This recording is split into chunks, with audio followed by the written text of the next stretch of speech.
Honey, I just know somebody in Idaho is jobless today. Because why did they release 146 new documents in regards to the Idaho 4 case that were unredacted and then take them back?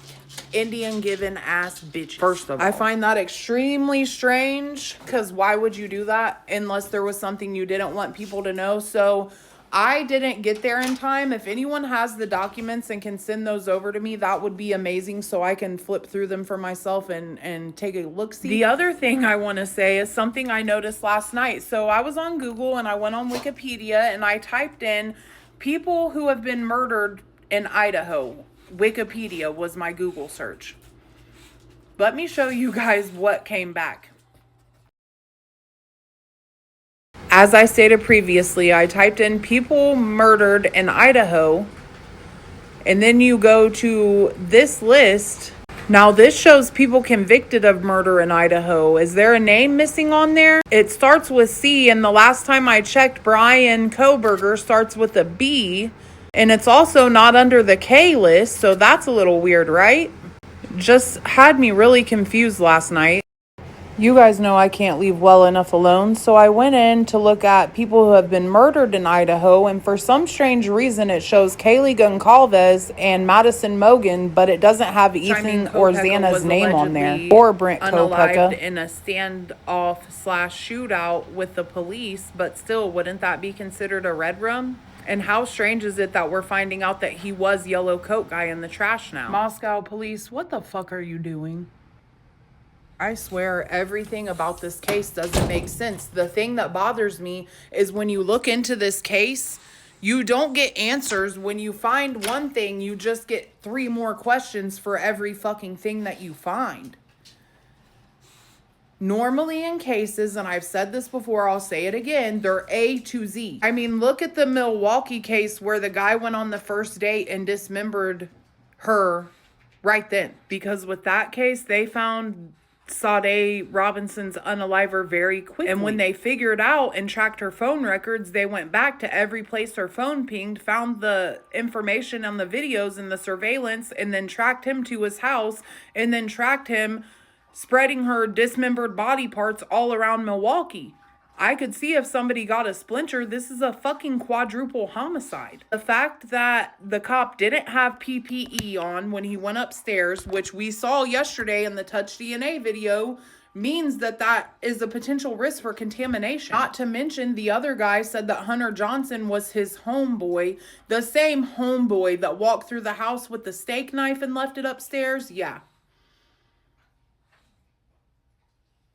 The 2 officers that clocked out early around the time that the unalivings happened, the abandoned white Elantra, the white Elantra that drove around the neighborhood and stopped and went back in circles. How are they not able to look at people's ring footages and then look at the cameras from the streets and the surveillance from the city and figure out what happened?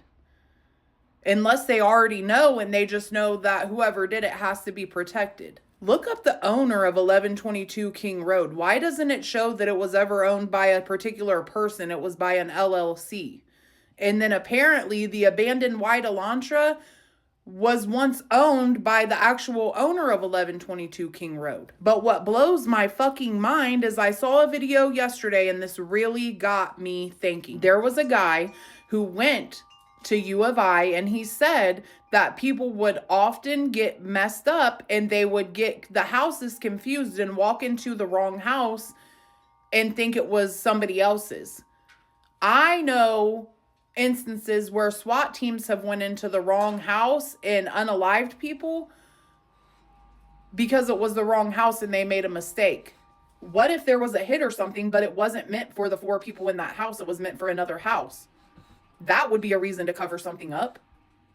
Just none of it makes sense. And I don't understand how the mainstream media just wants to shove this same narrative down our throat. Before we knew anything, they were already slandering and painting a picture of Kohberger. How does that make it a fair trial if you're supposed to be innocent until proven guilty, but he was guilty and now he's going to have to prove his innocence? And that's what bothers me with the justice system. And come on, the way that Dylan kept pitter-pattering around, it almost felt like she was just throwing theories out to see what the cops would listen to and believe. She knew Kaylee was wearing her Doc Martens and playing with Murphy and dancing with Murphy upstairs, but we heard the screams from clear across the house. So if you were in that house, how did you not hear when it? Dylan said he came and took Murphy to work, is that why Murphy wasn't barking? Because they shared custody of Murphy and Jack would come and get him? I'm sorry, just somebody random off the street is not going to go in somewhere and inflict that kind of pain and damage on someone unless they had a reason to, or unless it was a personal vendetta, because that's what happens in passion of crimes, or crimes of passion. And that's what they're trying to say it is, but 9 times out of 10, the unaliving comes from somebody that you knew or were close to. The only thing I can think of is that Dylan wasn't as close to those girls as she likes to make it seem, and she was a part of it.